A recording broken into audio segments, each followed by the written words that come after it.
that, to be frank with you, I've been to places where I trusted my own eyes looking at a slide more than I did the pathologist looking at the slide.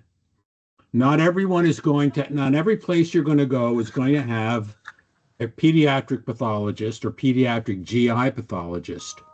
And so you have to be able to sort of guide the pathology department and what you're looking for, because what you're looking for may only be visualized by using the appropriate stain and the appropriate technique. So the first thing I would ask is, what's the organ and what's the stain? So it looks like the liver. It's the liver. It's an H&E stain.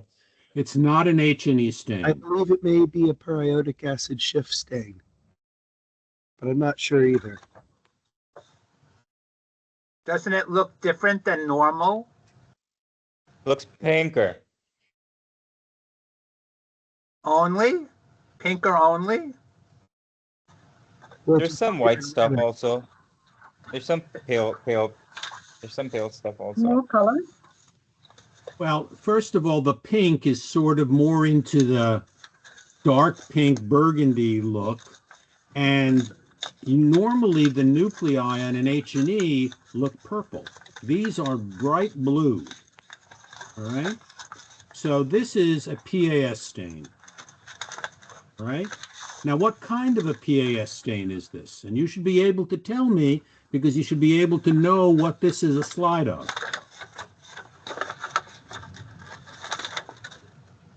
What do you mean by what kind of PAS stain? Like what protocol was used for the staining? What's the protocol? Yeah. If you know the diagnosis, you know what the protocol is. Bryce, you want to help out? Well, I know what the diagnosis is from the appearance, like these big eosinophilic bodies those are the product of the alpha-1 antitrypsin gene when you have alpha-1 antitrypsin deficiency. They end up making that stuff. So the first thing you have to realize is that alpha-1 antitrypsin deficiency is not a deficiency in alpha-1 antitrypsin, because all of these red concretions that you see in the cells, what are these? What is this? Product of that gene. They're like the defective alpha-1 antitrypsin. It's a defective, it's a misfolding. It's the misfolding of the tertiary structure of the alpha-1 antitrypsin molecule, which prevents it from being excreted by the cell. And so this is a PAS stain with diastase and leaves behind these deep red globules. This is a typical alpha-1 antitrypsin. And again, deficiency is not the right word, because the alpha-1 antitrypsin is there, it's just misfolded, so it can't appear in the circulation. Okay. Oh, so which protocol was it? Is it the diastase one or the PAS with diastase. Okay. And if you do a biopsy in a neonate with jaundice, direct hypobilirubinemia, all right, or any child with direct hypobilirubinemia, you have to tell the pathologist what you're looking for. I know it's Christmas, but that's really annoying. It's not mine. Whoever's got jingle bells, please mute it. Thank you. So you have to tell the pathologist what you're looking for. And you have to say, please do a PAS with diastase to rule out alpha-1 antitrypsin. All right. Do we also use PS for glycogen storage diseases? Well, you can do a PAS on anything, all right? You don't really, we'll talk about it in subsequent slides. Okay. What's this? This looks more like intestinal Don't give tissue. me a diagnosis. Tell me what you see. What's the organ? Intestine. Intestine. What part of the intestine? Looks more like the I'm gonna say I might be wrong, but the duodenum? Well, duodenum, is it small bowel? Is it large bowel? Small bowel. Small bowel. Large, why Right. why is this not large bowel? I don't see crypts. Well, you don't see, it's kind of, yeah, there are crypts there, but you don't see goblet cells. Goblet cells are very prominent in the large bowel. You don't see them here. Okay, Right. so it's small bowel. Now tell me what you see in the small bowel.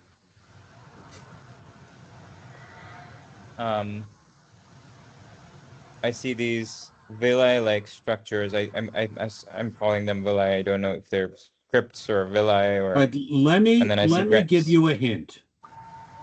When you look at a slide, start at the corners and work your way in. So there's some what looks like adipose tissue in the Adipose corners. tissue. Where is adipose tissue? I see clear spaces, but I don't see any clear adipose I think tissue. that clear space might just be a tear. And that could also be the Okay. margin of the slide. Off the side. Sure.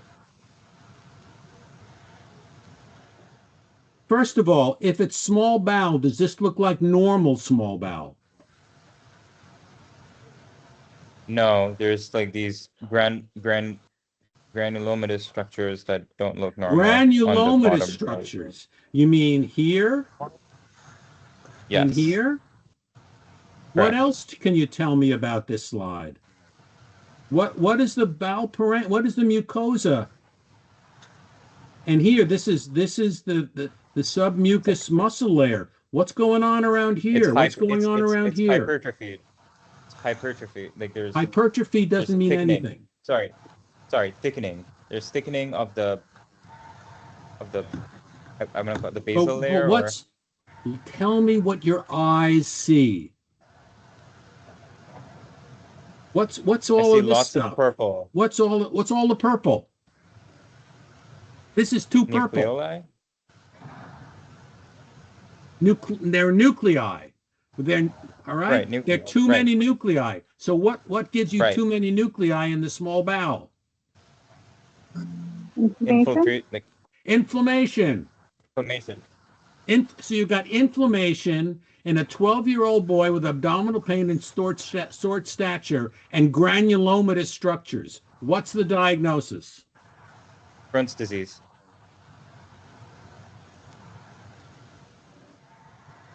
Okay. It's a good thing you got that right. Because if you guys didn't get that right, I would have to fire you at this point. Except for maybe Marion, but Shaw and Bryce, you need to know that one. You need to know. This is a board slide. So how would you describe this infiltrate? It's like an extensive inflammatory infiltrate. Something lymphocytic probably, I guess. Yeah, it's polymorphonuclear. There's a bunch of there's mainly neutrophils, but there's a bunch of different immune cell types. So this is just all sorts of stuff. Should I be able to make this diagnosis without the It's a mixed granulomas? inflammatory response with granuloma formation. The same way that you get if you see in the liver, right, a bunch of really bad inflammation, it always ends up basically looking the same. Once you get bad enough, all the immune cells are coming. My question is, should I be able to make this diagnosis without the granulomas, or is the granulomas? No, you would not be without able to make the granulomas, diagnosis you without the cannot make the granuloma. diagnosis. No, it is not definitional or pathognomonic without the granuloma. All you have there is evidence of inflammation in the duodenum or in the intestine. That is important. Okay. And if there's other features, you can make a diagnosis of Crohn's based off that, but it's not histologically diagnostic. This is basically histologically diagnostic based on the history. There is one possible disease that could have a similar phenotype. We'll talk about it. Tuberculosis. Well, don't mention it. Tom. Tuberculosis. Okay, I'm not going to mention it then, so we'll get to that later. Tuberculosis? Well, there's two possible diseases. I guess I lied. Three, really, right. if you consider adult diseases. We'll move on. We'll move on. A 6-year-old with failure to thrive and ataxia. This is now the large bowel. Is it though? Is this the large bowel? What do you see in the middle? Yeah, I mean, I guess those could be goblet cells. I didn't notice them at first. I thought those were. I didn't realize that those were there. So, sorry. So what part of the intestine is this? I think it's the large bowel. I might be wrong. You are wrong. It's small bowel. Okay. Wait, then what are those things? If I was right, what What I thought are they were those goblet. things? goblet cells? Well, That's what what I kind of thought. a stain is this? It looks like an H&E. That's an H&E stain.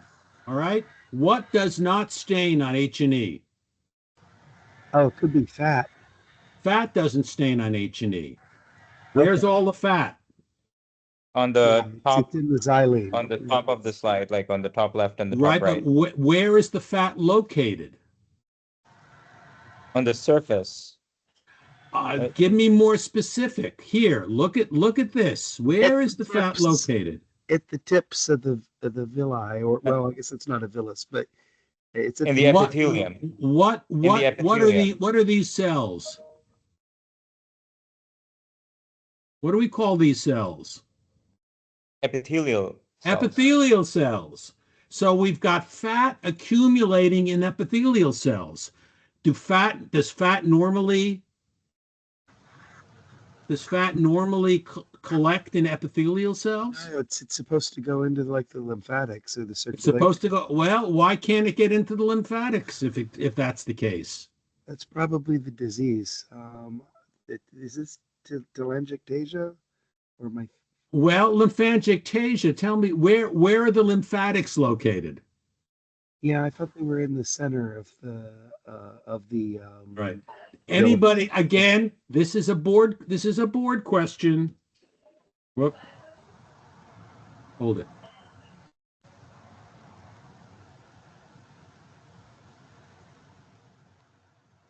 I don't know why.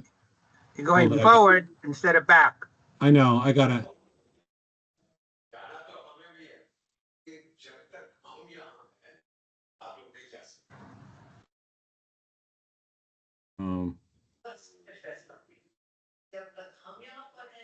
All right, I'm going to stop sharing until I've corrected this. All right, my bad.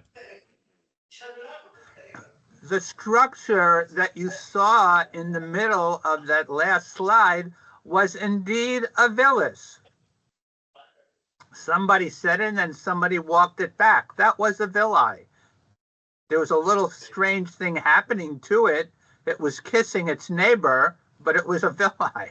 Oh, okay. See, that's why I saw the other thing kind of like looking attached to it, and I was like, wait, no, that's not a villus. It's a just blunted on the top. But okay, that makes sense then. Okay.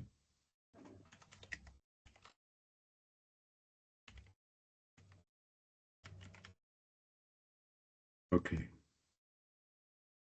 So we're back here. Can anybody tell me what the diagnosis is? Fat in the epithelial cells that can't get out.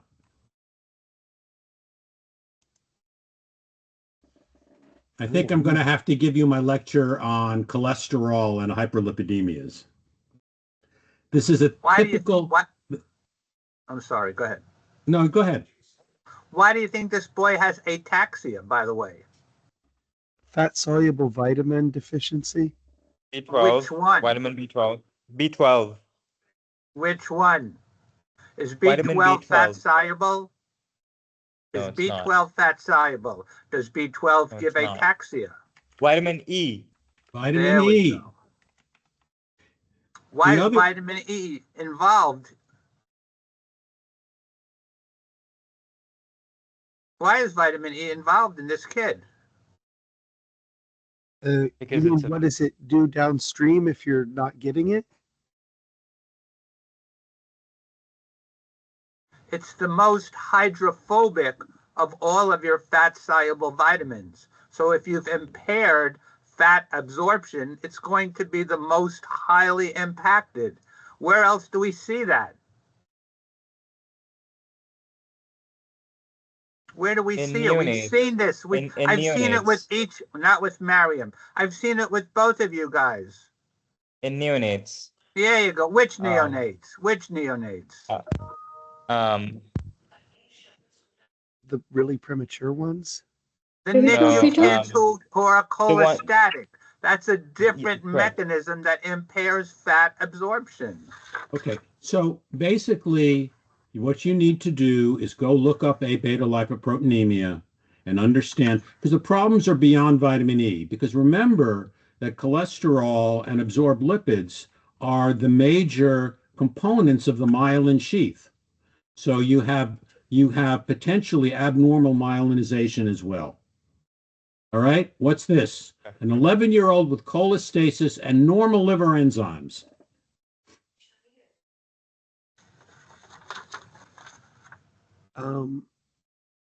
I think that could be hemochromatosis, but I mean, I'm looking at those brown inclusions, but I'm not sure if that has normal liver enzymes. I need to check that.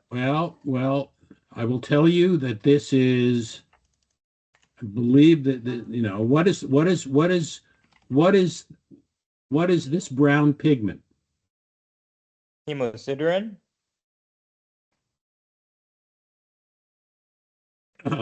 What did I tell you No. this child had? Cholestasis. Cholestasis. Oh, right. So it's probably not iron. It's probably pigment from the bile. Bile the pigment. Bile acid. Or well, what color are bile acids? Well, it depends on their like oxidation, but They're clear. Bile acids are clear until they get into the intestine and are acted on by bacteria. But what is pigmented that starts with a B? biliverdin. In the liver. Oh.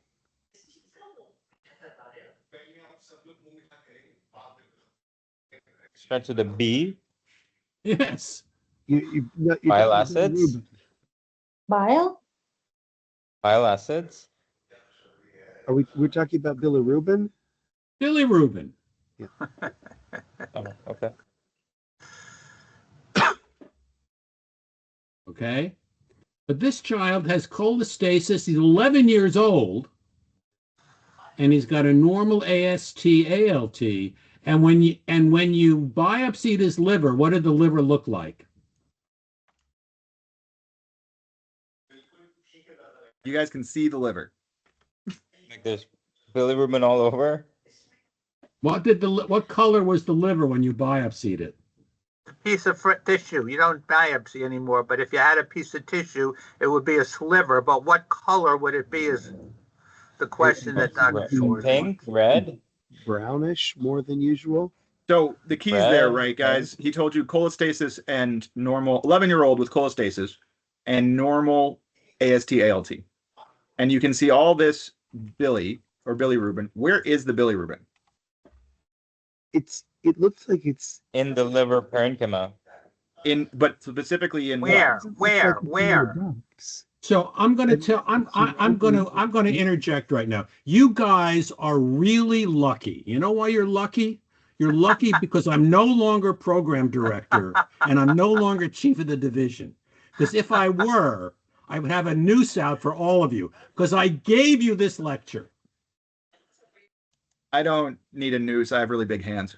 I gave you this lecture. If you want, I'm going to pull it out in the cholestasis I think, lecture. I will say this is one of those things where we teach you the core ingredients of this, but not necessarily always the synthesis, which is why these topics and looking at it in pictures is the right way to do it.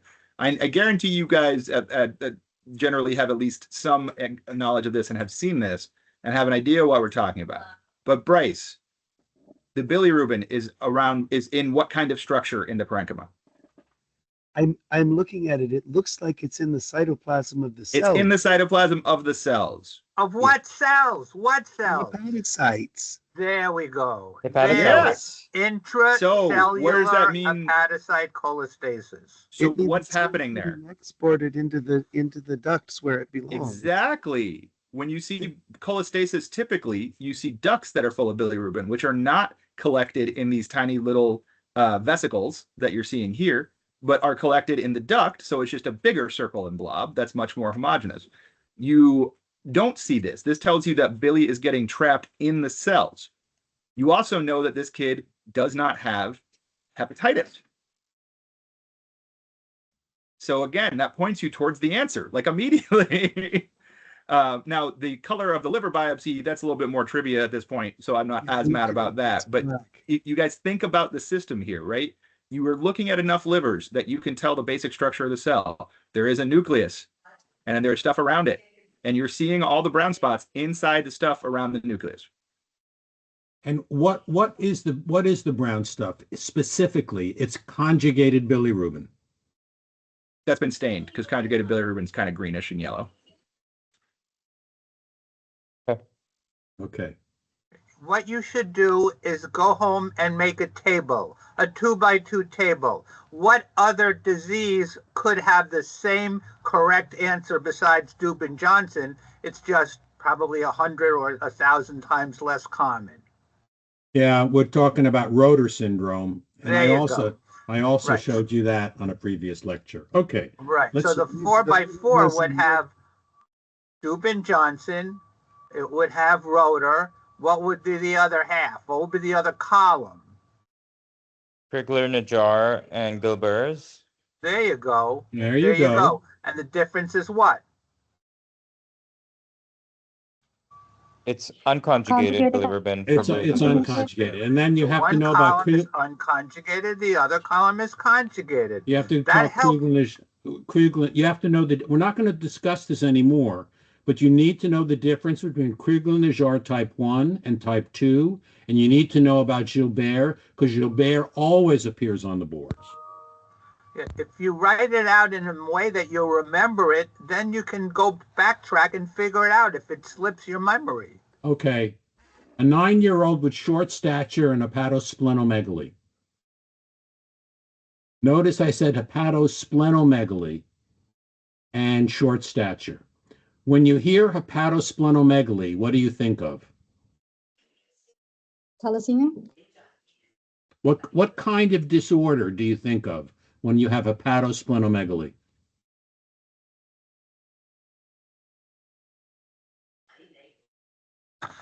Metabolic? All right, I'm not going to belabor it.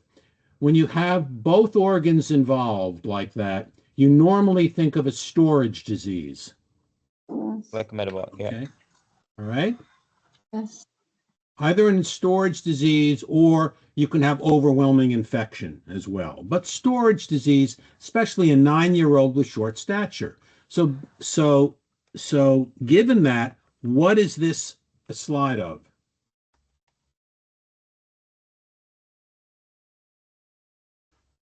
A glycogen storage disease? Don't make a diagnosis. What's the organ? Oh,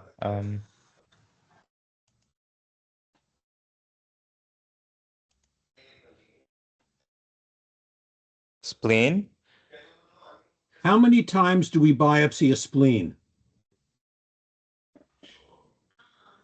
How many splenic biopsies have you seen in your training? I think I've only seen None. pictures of normal spleen from pathology textbooks. You Right. should never see a splenic biopsy ever, forever, because it's extremely dangerous and bleeds like hell. To biopsy. Yeah. There's no reason to biopsy the spleen, basically. If you need the things from the spleen, you take the whole spleen so you can control bleeding, because the spleen is superfluous. So again, you're not getting splenic biopsies. You will never see a splenic biopsy. The biopsies that you will see in the PHGI boards are going to be livers. Maybe you might see tissue or histology from a pancreas, but mainly it's going to be livers and GI tract. What organ is this? It's the liver, I think. It's the liver. Thank What you. is- Again, you guys would be kicked out. I would get Steve's news from back in wherever he's got it in the office. All right, so does this liver look normal? No. What Right. looks abnormal about it? There's lots of tiny, like, the Don't miss small the forest for the circles. trees. Do livers Is normally there look like a bunch of islands? Bile ducts. Right, the small islets or whatever you want to call it, the small bodies. Not With the islet cells. nuclei. Islet cells are pancreas. Whoa, But whoa, whoa, not whoa. you're focusing on the nuclei. Nuclei aren't the main point. First of all, do you see a portal area here? This may possibly be a portal area, but normally I think that is. when you look at the parenchyma of a liver, how many cell types do you normally see? Hepatic. Hepatocytes. Do you normally see any other Hepatocytes. kind of cells? If you don't have a portal tract, if you don't have a portal. If you don't have a portal tract, do you see other cells than hepatocytes in the liver? No. No. How many cell types do you see here? Hello, the gate. Very careful, please. There's the ones that stain darker and the ones that stain lighter. All right. What are these? These are the hepatocytes. What are these?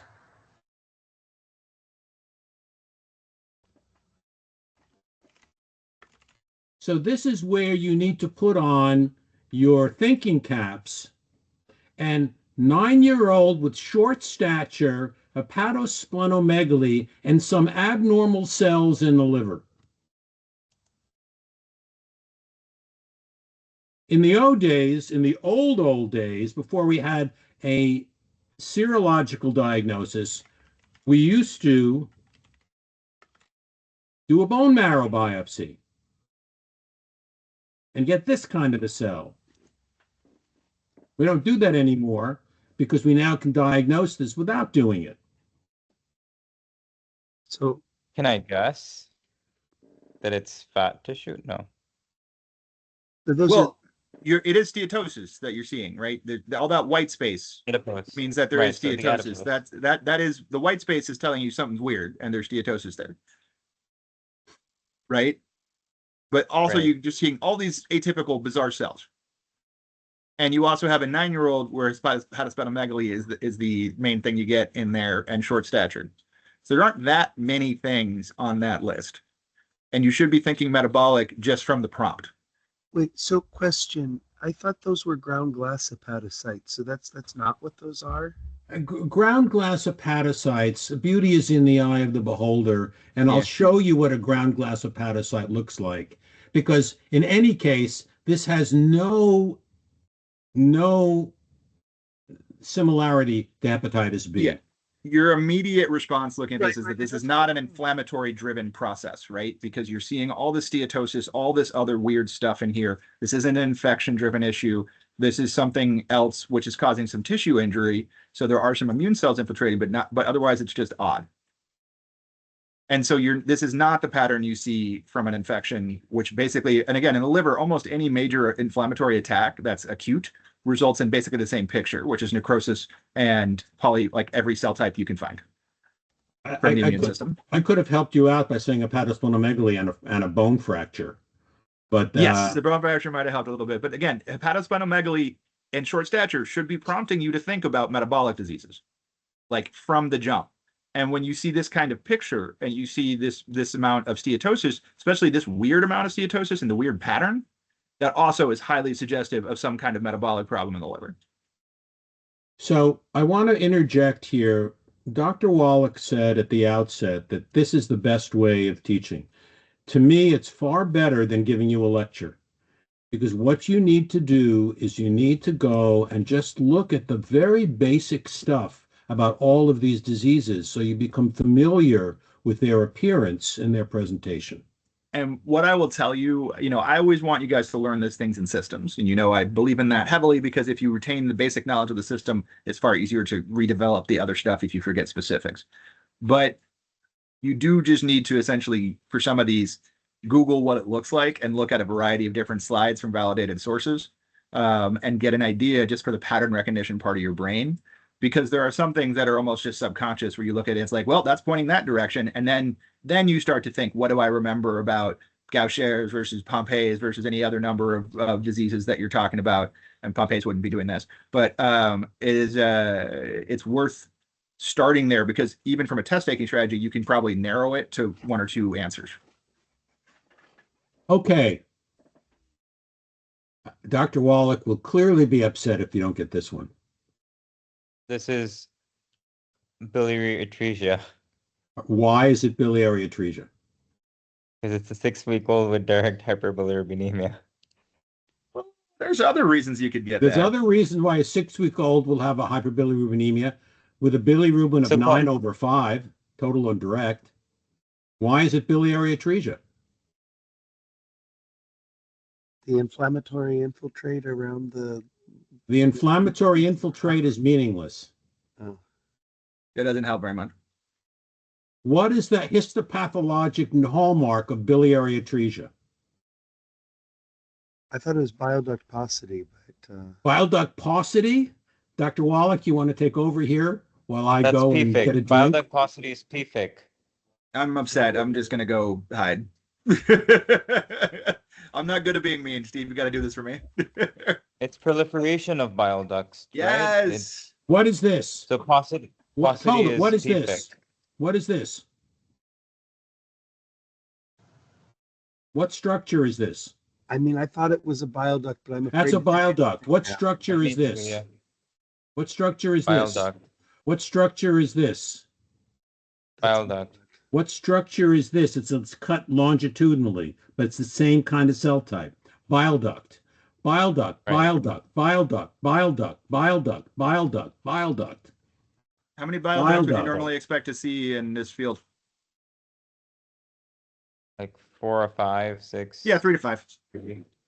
So this is, you're seeing like 9, maybe 12 actually, depending how I'm counting. Now there's a couple other markers here that you can see that are markers for BA.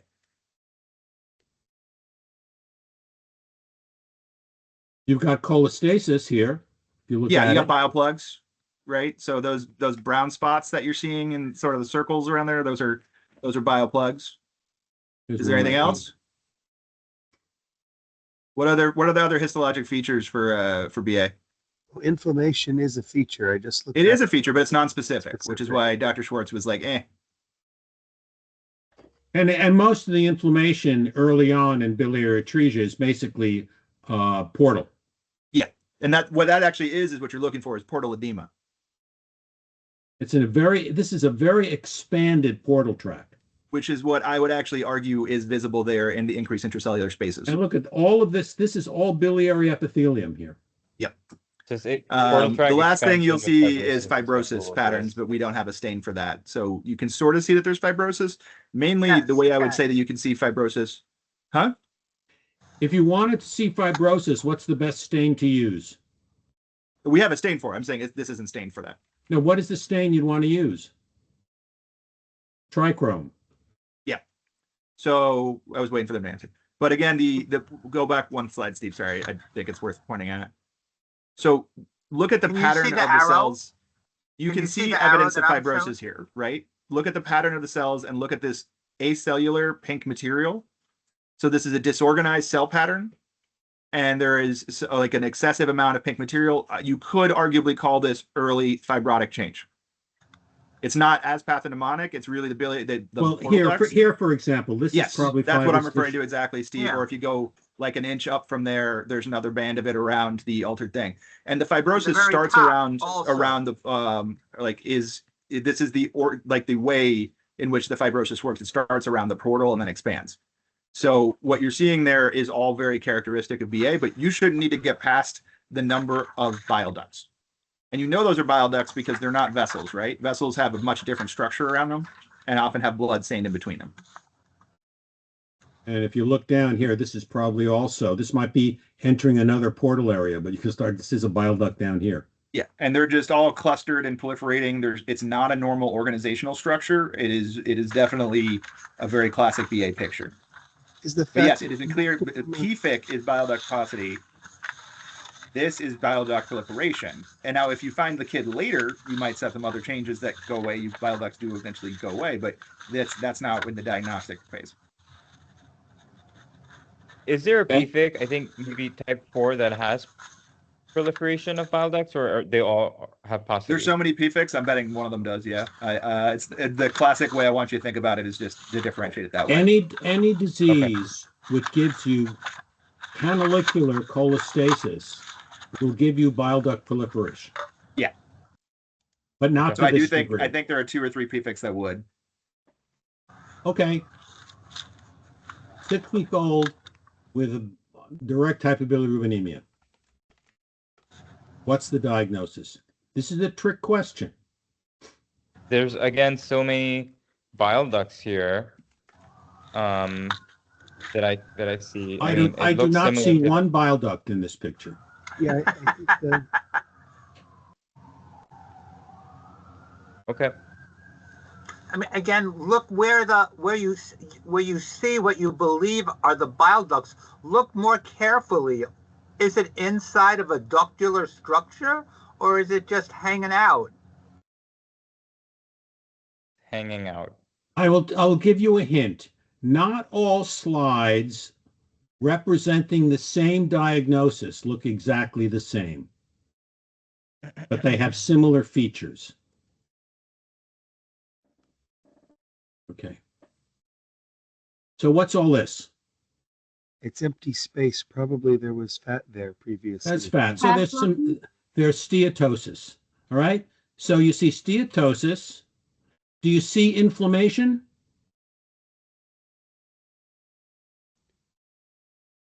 I don't see. I don't see inflammation. What else do you see that looks kind of weird? Eosinophilic inclusions. And some- Eosinophilic inclusions in a 6-week-old with direct hypobilirubinemia. What's the diagnosis?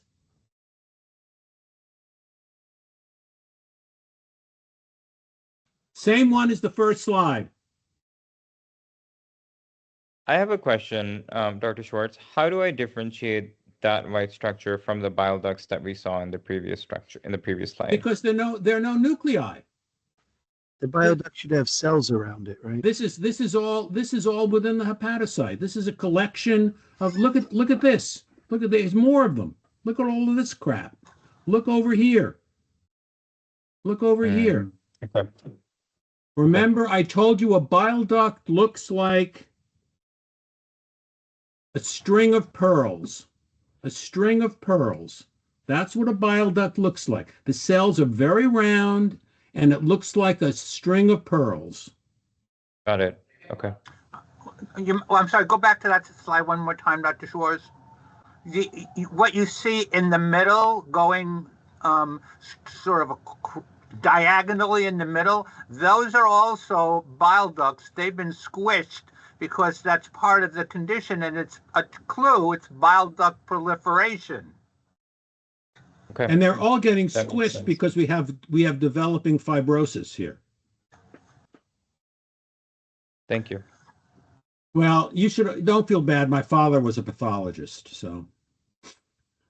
Yeah, and I have most of a PhD, and Simon has a PhD. It's not in Okay. biology, but still, he has it. All right, a 9-year-old, 5 days post-liver transplant with rising transaminases.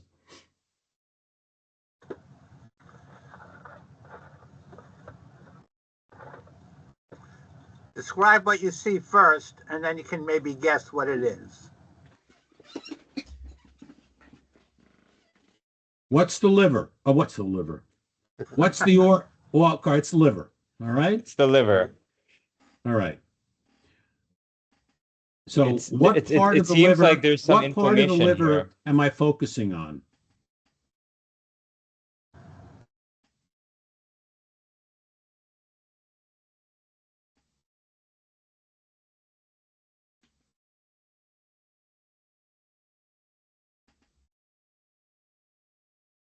I'm not sure what part, but it seems like there's inflammation because of Inflammation. What kind of inflammation?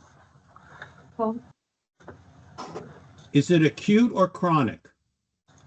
I mean, I don't know if I can differentiate between that. You But should be there's able to. definitely that. How would you be able to differentiate between those two? acute versus chronic inflammation. Acute would be neutrophilic infiltrate, and then right? What kind of a cell is this? It's a band cell. What kind of cell is this? Could be an eosinophil or another band cell. All right. Then we have neutrophils. That's a neutrophil.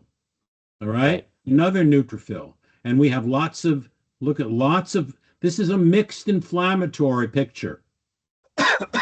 You can actually point out the cells that have the prominent cytoplasm with the nucleus are your plasma cells filled with globulin. There you go. That's one. Perfect. Another one. So you can see multiple different types of cells participating in your inflammation. What else is an unusual to the naked eye feature about this inflammation? Look at the left side of the slide. I mean that it's rather focal, that it's... Right, there you go. Guess where you think it might be. Guess where you think it might be. The like portal area? There you go. There you go. You can guess things. This is a using your area, knowledge. but what can you tell me? What can you tell me about where the inflammation is going? Normally, a portal area, you see a real demarcation between the parenchyma and the portal area. Here, you see some spillover. So it's crossing what is called a limiting plate. So what's this child's problem? Is this an acute cellular rejection? I gave you this lecture as well. I think Bryce said it. Okay. But you should all be saying it. Right. Okay. 14-year-old with jaundice, fatigue, and an AST-ALT of 240 over 300.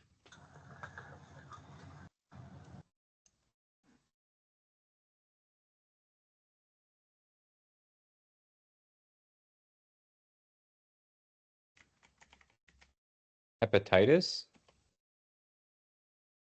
Hepatitis is what the elevator operator tells me is wrong with the liver, not what you tell me.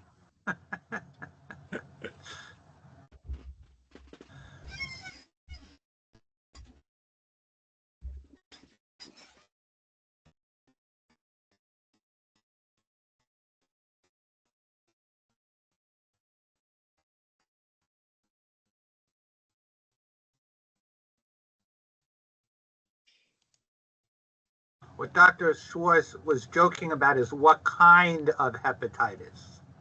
So what do you see? What is this a slide of? The liver. The liver. What parts of the liver are shown in the slide?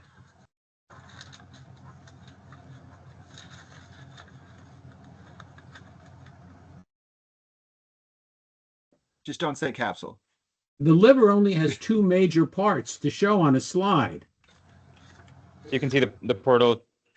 There's a portal area, and what else is there? The parenchyma. Parenchyma. So let's look at the parenchyma first. Does the parenchyma look normal to you? It looks normal. It looks normal. All right. Well, unless you're colorblind, it's not normal. It has those darker, browner kind of. There's brownish discoloration. What is this brownish discoloration? It's all over the place. Right. Well, we've seen that brown things in the liver include bilirubin and iron. Probably copper as well. So it's got bilirubin. Where is the bilirubin? Is it in the canaliculus? No, if it's bilirubin, it's not where it's supposed to be. Is it in the canaliculus? So it looks like it's in the cytoplasm of the cells. It's in the cytoplasm. So what kind of cholestasis is this? Intrahepatic. So we have a child with intrahepatic cholestasis. All right. So let's move on to the portal area. Does the portal area look normal?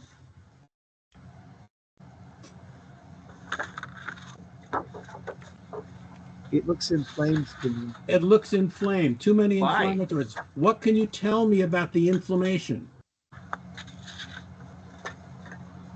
As, Like, I wholly agree, it looks inflamed, but why?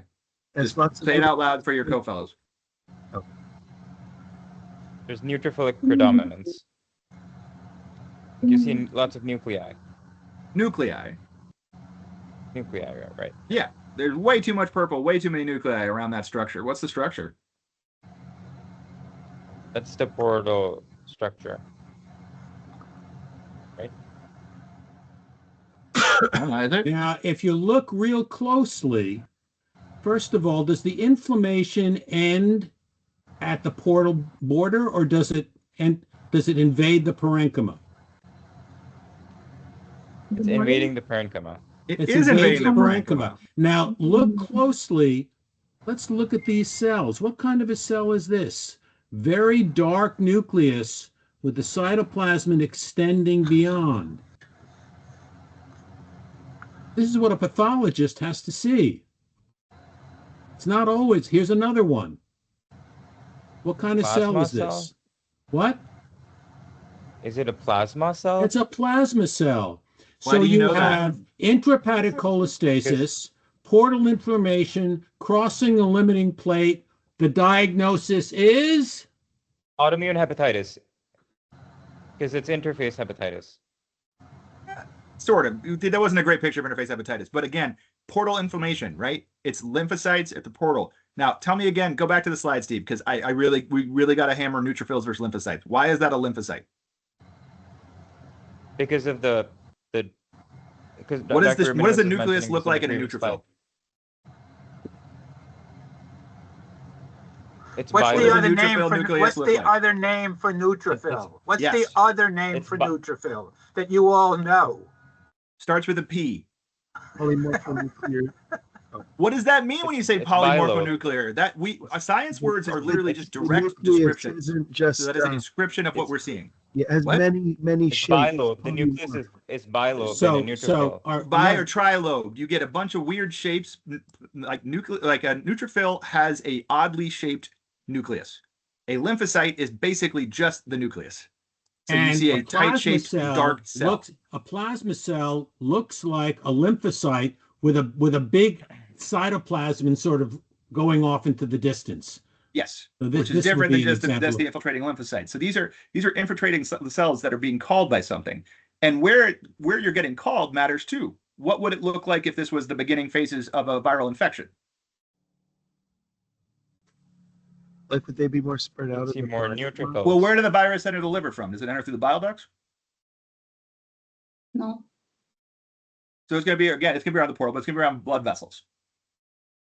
Actually, that's going to be very Okay. similar. That was a bad explanation. I did a bad job there. That's all right. But once again, I think you really just want to look at that and see those are lymphocytes, not neutrophils. You need to be able to differentiate those two types of cells. It's really, really important.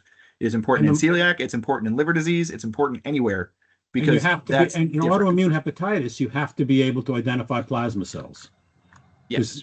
Plasma cells are pathognomonic for autoimmune hepatitis. Yes, and this is definitely autoimmune hep. It does not look like, and with viral infections or bacterial infections, they're also much more varied in terms of immune cell responses. But there's a bunch of different things giving you the autoimmune hep thing there. Shai, you did a good job putting those clues together. You just got to put the picture with the words. Because I know you Okay. guys know a lot of these words. You just haven't necessarily got the exact picture to go with it.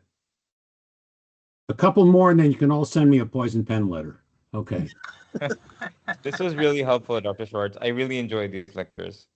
All right. We can do more of it. You guys want the torture? I'm happy to I also dole it out. want to say, just because we are recording this, that Steve and I will definitely not murder anyone. Yes. definitely. So So- we're joking, but I really liked the lecture where we did a case and there were kind of questions about that case repeatedly, but we did just a couple of cases. I think that helped me to get a more thorough picture because personally, I learn really well when I actually have a patient with the disease and I think about them a bunch of times. That's a good idea, Bryce. Maybe we can put together a package of stuff that we see relatively rarely that we can go through the workflow for you guys. All right. A 2-day-old with an INR of 4 and an AST/ALT of 40/20.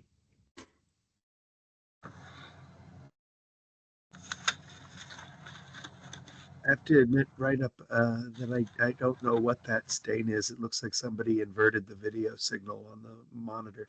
All right, you don't even, so I want you to look at the stain next, but tell me just from the prompt, what are we looking at?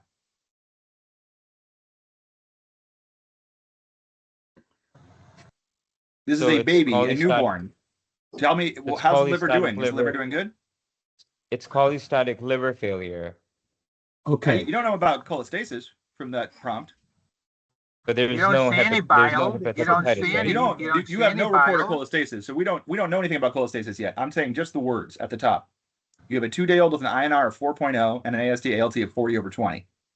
Why does the child with an INR of 4 have a normal AST and ALT?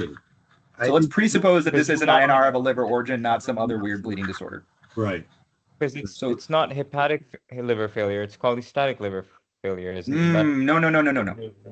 I'm going to ask the question again. Why would an infant with an INR of 4 have normal transaminases? I'm going to break it down a little bit more. INR 4, assuming it's a liver origin, means what? The synthetic function Liver of the liver is severe. That is liver failure. That is liver failure, no matter what age you are, definition you're talking about. That's liver failure. This is a kid in liver failure.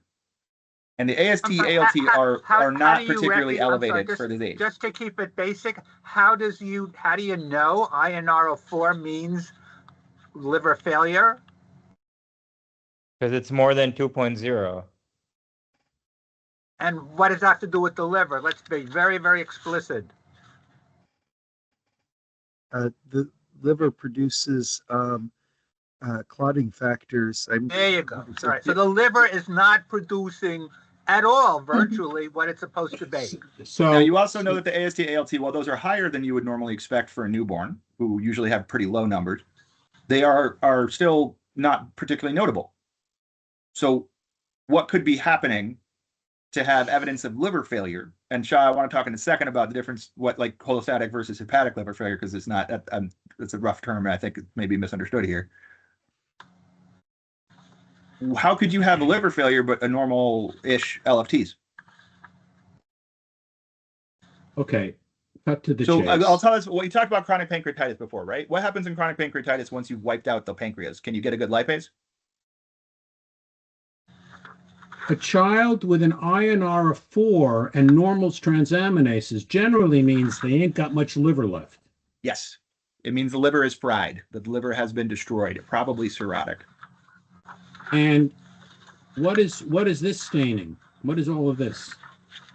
Do you normally see this color on a stain? First of all, do you recognize any tissue here? Now, I'm going to tell you again, I have shown you this slide before in a lecture with an explanation.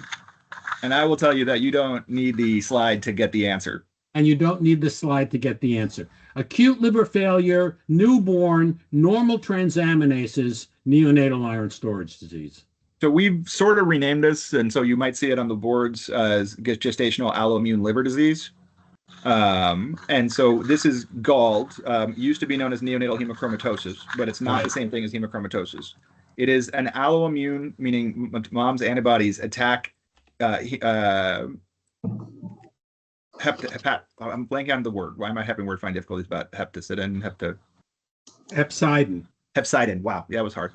Hepcidin, which means that you have strong difficulties appropriately distributing iron, and you get heavy degrees of iron deposition and tons of secretory tissue around your body. So that hits the pancreas, the liver, everything else. Well, what happens is, in a lot of cases, kids are born already in cirrhotic liver failure. And then in other cases, it hits more rapidly then, and then kids are born in like fulminant liver failure. Okay, we're going to do one more. And But the other big thing is that's basically the only thing that does that. You just don't see kids born in cirrhotic liver failure like that without exposures. This is except for withdrawal. this is a 10-year-old with direct hypobilirubinemia and an attention deficit disorder. Name the organ and then describe it to me.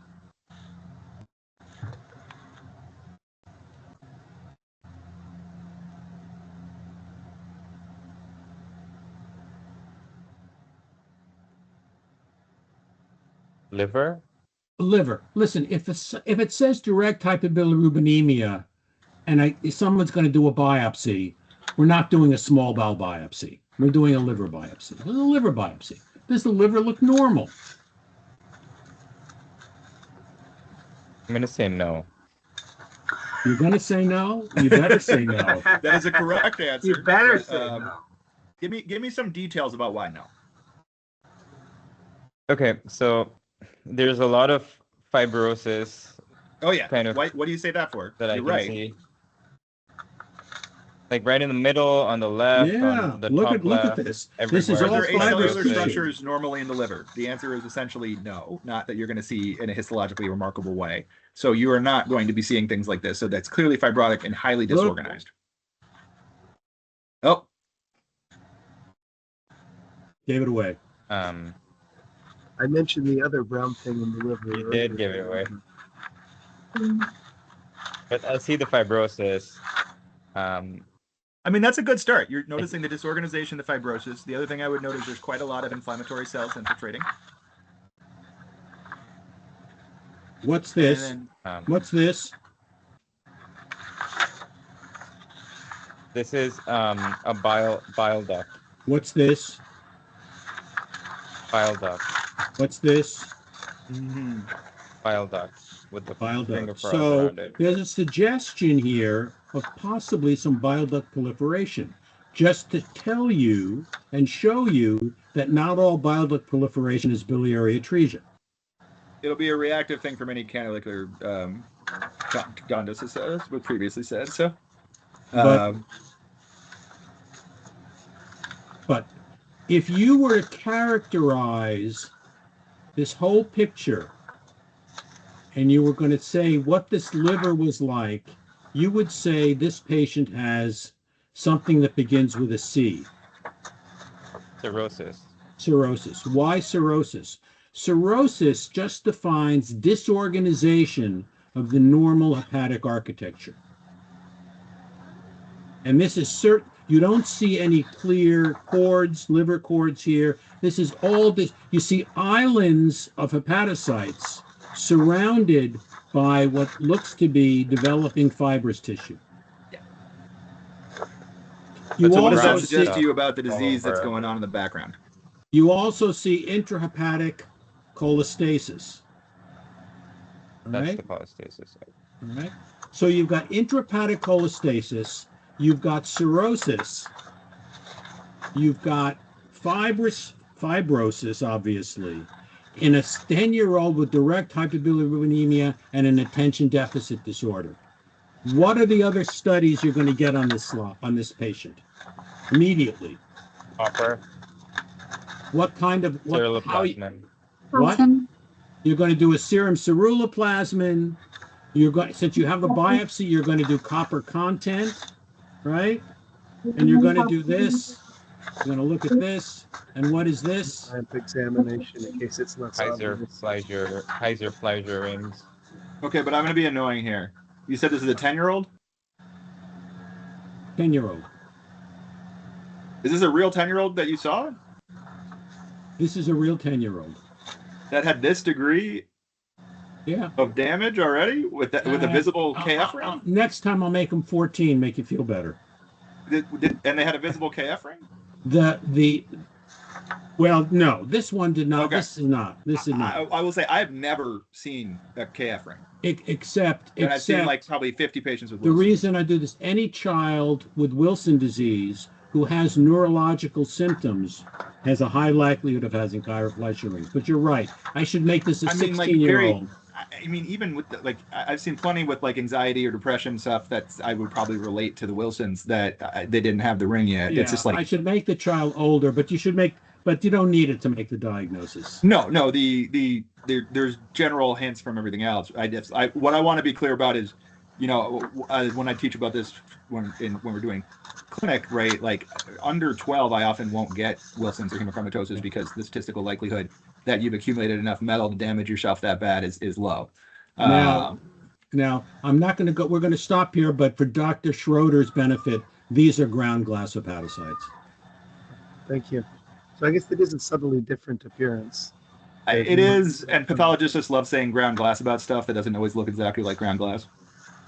So, But it's the same color. It's the same color as your regular That's the difference. hepatocyte.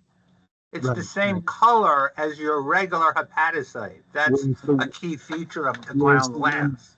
Whereas the ones with fat were like desaturated. Right, and that's white. it. That's it. You So hit the nail on the head. I'm gonna ask you guys to let me know whether on Monday you'd like to continue this, you'd like to go back to board review questions, or you'd like a lecture. Board review or this? Board review questions, show and tell, or a Miriam, lecture. Bryce, voice your opinions. I like to have a mix of those. I'm fine with any of them. You know, I like kind of about a 50. Okay, no vote from Bryce. Miriam, do you have a vote? Board review. Yeah, Well, board- good. You All right, want board review it is. we want to go back with the questions? Well, I would We could prefer alternate between the board review and this. This for a is couple this weeks is if board we have review a- too. Do you want me to show you slides and ultrasounds, or do you want the case? I'd like to do some radiology, so I'd like to see ultrasounds. We haven't done that in a while. Yeah. I will be Well, coming it's all part of this. So I can, you know what? You can let me know on Monday. But if you want me to give a lecture, you have to let me know beforehand so I can pick one out. All right? Let Dr. Wallach know and he'll let me know. All right? I think I'd like to do some more like either slides or questions or just board review stuff though. Okay. Helpful for later. All right. All right. I have been torturing fellows for years. Do not think that you are unique in this regard. So, and congratulations, Tom, on the match. I think that's great. Yeah, congratulations. It's all because of you. I give you all the credit in the world. I don't think I'm responsible for enough people applying for PhDI across the country, especially not this year. We only had two. I think you're largely responsible for really putting the division on the map. I really do. I think it was on the map beforehand. And we have some cool stuff. And the main thing But I'm in a good at is I'm different way. really good at It's- saying, look at me. It's definitely in a different way. Yeah. I'm just good at saying, look at me. And that's helpful. I think Just want to say, as much as Steve is trying to, I think the difference is this division always differentiated itself from other fellowships in the institution. I know that for a fact. Yeah. What you've been able to do is differentiate it from other programs throughout the country, and that's important. I will reluctantly accept that positive feedback. Thank you. I, despite thinking very highly of myself, don't always respond well to positive assertions and like to give other people credit for things. Well, however poorly you respond to positive feedback, I respond worse to positive feedback.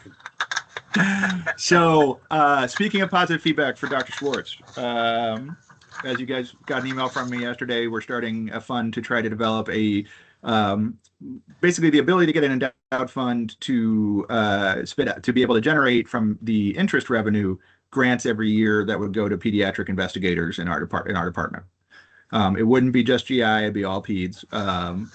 But we are hoping to do a couple things, and I want to talk about just because everyone's here. The first thing I want to do is with the initial fundraise, Steve, what I'd like to try to set up is a bigger and better retirement party for you that we could use as a fundraiser. And I want to be crass and say, let's invite everybody on your Rolodex, including all of the finance folks and everything else like that. And then basically just like sell tickets and use that to drive a bigger raise, as well as to try to get, or use that to try to raise additional funds. But the other thing is, if you have people who do have philanthropy or connections to industry or other groups that are looking for places to park money for charitable benefits, please do send the flyer I made out and try to get it in front of people just to see, because, you know, I am as uncomfortable asking for money as anybody, because this is something that makes me feel awkward, but we can do really cool stuff with it. And I think Well, we have demonstrated that. when everything is finalized, I know I've got a thing from Christina wanting to meet. Oh, I mean, I've already finalized it with the RF, Steve. This fund's created. I've got to go on. I have admissions committee meeting now, so I got to. So just keep that in mind. Think about people who might be willing to support our mission. And small donations are great. I don't care. Anything is great. We're going to try to accumulate a nest egg so that we can harvest it to continue to fund new and interesting ideas. All right. All right. Bye, everybody. Take care. Bye. Bye.